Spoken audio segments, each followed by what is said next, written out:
Good afternoon, my friends. Welcome to this episode of Happiness After Codependency. I'm Marshall Bertrand. I'm your guide back to knowing, loving, trusting, and living who you are, because that's the journey beyond codependency.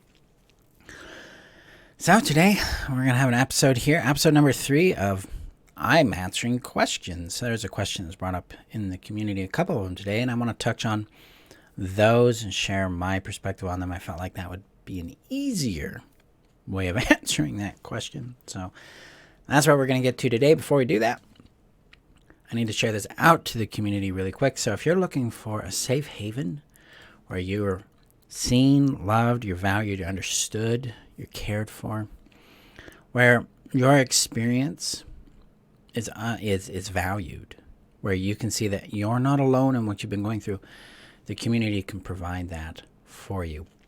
I think it's above on Facebook, but on YouTube.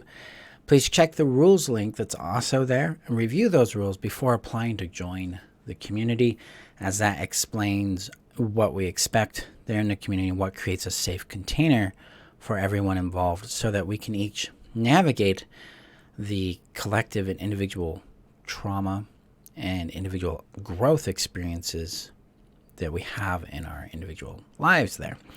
So check that out above. I'm going to get this shared out to it right now. Let me know how you guys are doing in the questions and the comments below.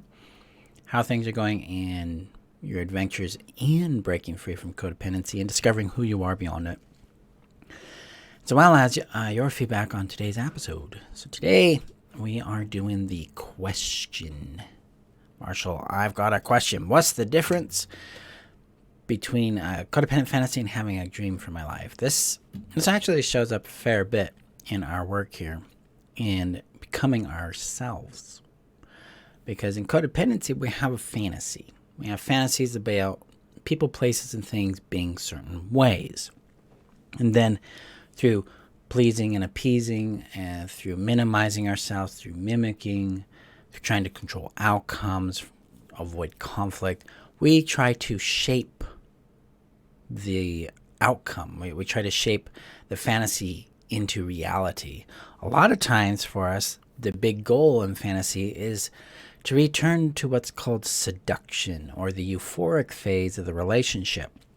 If we're dealing with a narcissistic codependent dynamic, usually at the beginning of that, there is some form of what's called love bombing or seduction. This is where the person who is seeking supply seeks out someone who will give it to them, right? And so the person seeking supply love bombs them, gives them gifts, tells them all sorts of grandiose claims, like, you're the one for me, you're my soulmate, you complete me. You're what I've been looking for all my life. And you two have barely known each other for maybe 4 hours, maybe spent a total amount of time together, like 20 hours. There is no way that's a rational response. You can have outlandish gifts, be invited on vacations, have problems solved for you by them that were big for you. These are acts of love bombing, which trigger in the target feelings of feeling seen, loved, and valued, which create a huge amount of euphoria, especially if that individual has been neglected or been abused in their past. They're finally getting something that they've been seeking all their lives, and then they feel really hooked on it. And then if this goes through a seesaw fashion of seduction that degrades into abuse and discard, then the codependent goes from euphoria to distress to despair, and then they get love bombed again. It goes back up to euphoria, back and forth. That's called intermittent reinforcement. It's when we start getting little love bombs again after they've done something harmful to us. This is what gets us trauma bonded or love addicted to the individual.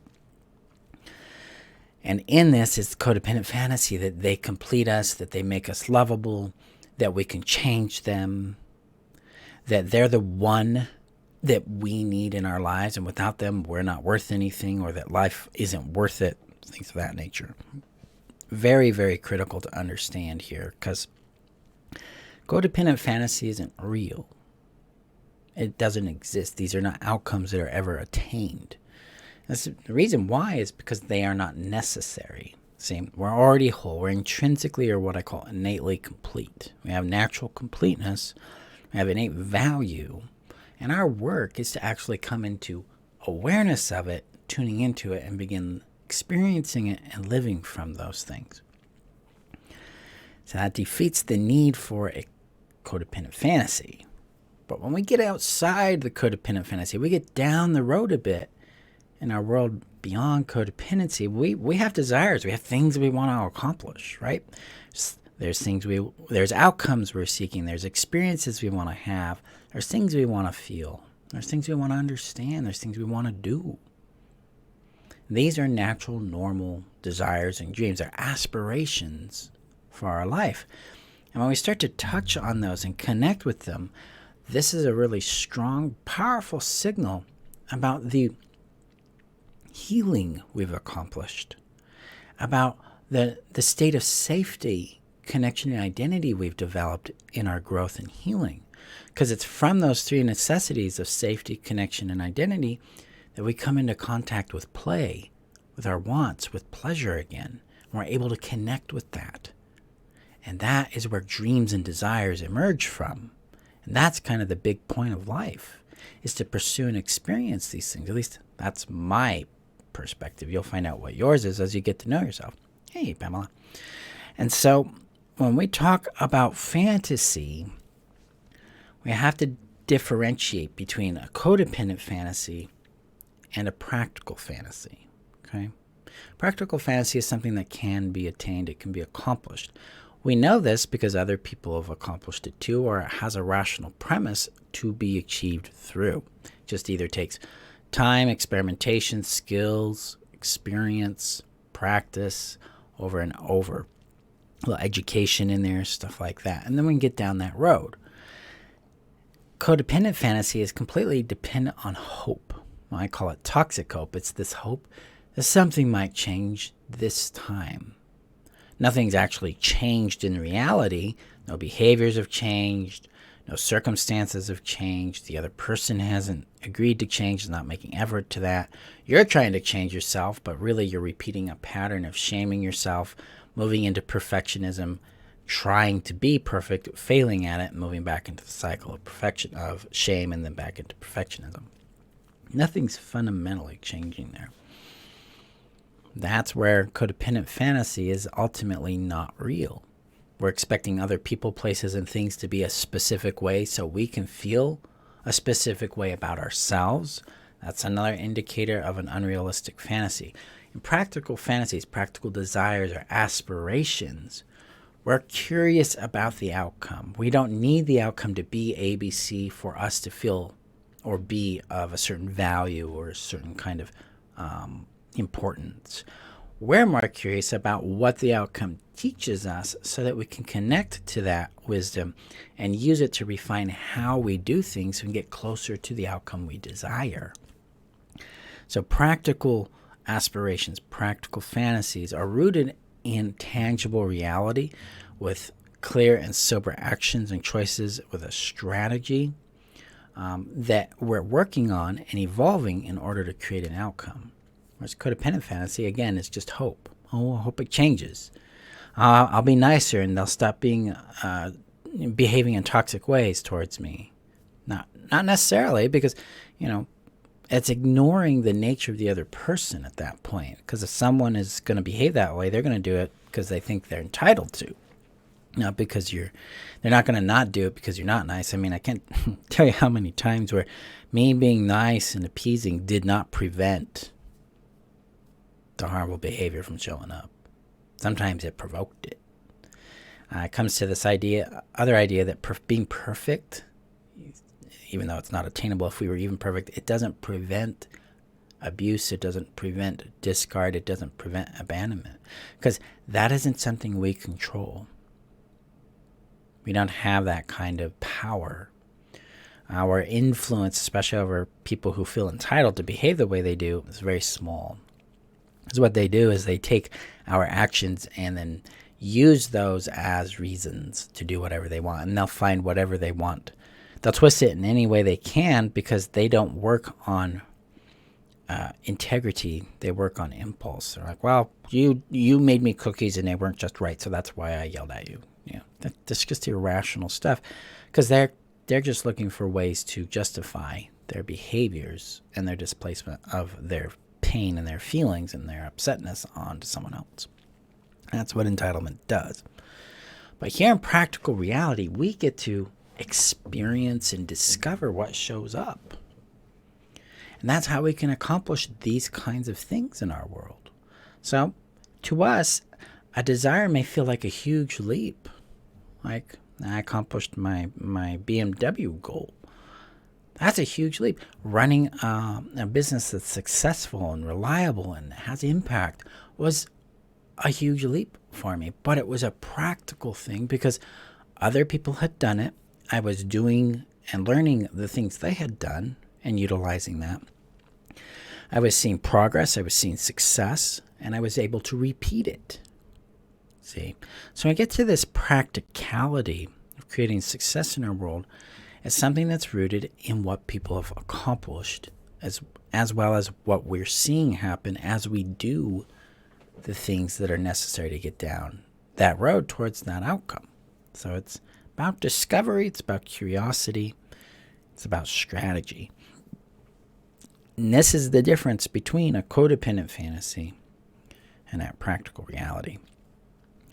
So, yeah, I just wanted to touch on that. It's like, I guess, a short episode today because we're, 10 minutes. If you guys got questions, let me know. Just throw it in the comments below. Let me know what you're thinking on this. Because it's kind of this, this is a perspective beyond that realm of codependency. It's really in the perspective of play again. Because that's where we go. When we heal, we go towards play. We go towards creativity. We go towards discovery. Because that's where we come alive. And that play can take numerous different forms. It doesn't matter what the form is, as long as it's playful and satisfying for you and it's adding to your well-being and happiness. And you get a chance to discover that. So when you have desires and goals that you would like to experience in your world, make sure that they're based on a practical reality. Like, oh, well, person A's done them. Person B's done them. What have they done to get there? What can I learn from that? And then pursue that. So that can include having happy, healthy, fulfilling, exciting relationships, successful jobs, careers, businesses, better mental, emotional well-being, or capacity to navigate what shows up in your world. I mean, you get to determine what you would desire and then explore and discover what it takes to get down that road. So, yeah, that's today's episode. Let me know what your thoughts are on this below. It's a little outside that realm of codependency, which is great because we're stretching here. So thank you again for being here, guys. I appreciate you. If you're watching on YouTube, hit that subscribe button. If you're on the podcast, let me know. Come join the community with the link above on Facebook, on YouTube. And go gently with yourselves as you explore these things. Pam has a question. So what about when you tell a partner that they are hurting you and they say, well, you hurt me in the same way? Well, now you're dealing with someone who's immature.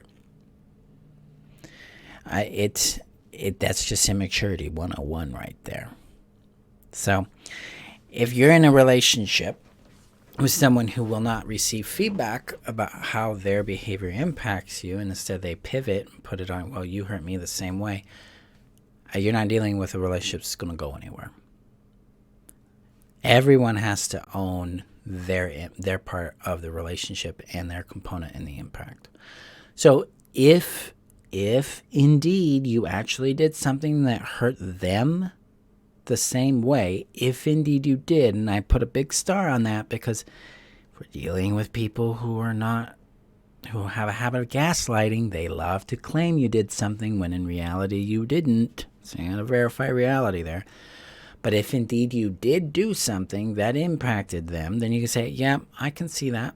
And here's what I'm going to do differently. And here's how I want to be treated differently too.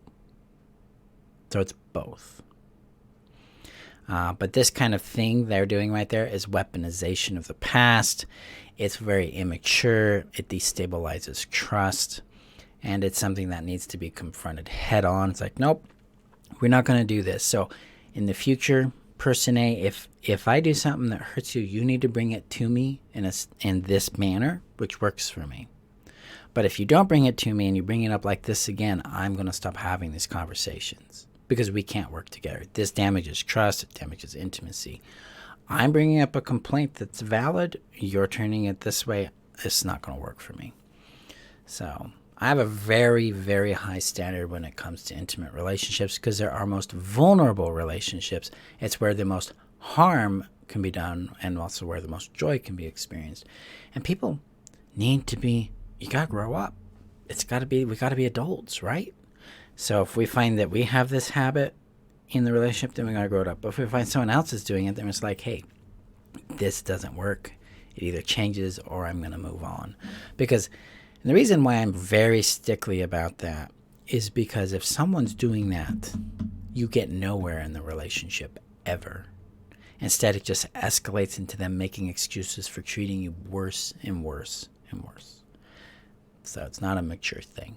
So you can take it to marriage therapy, see what they do.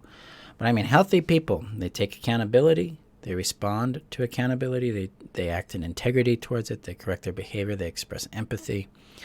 And they are committed to caring about their impact on you.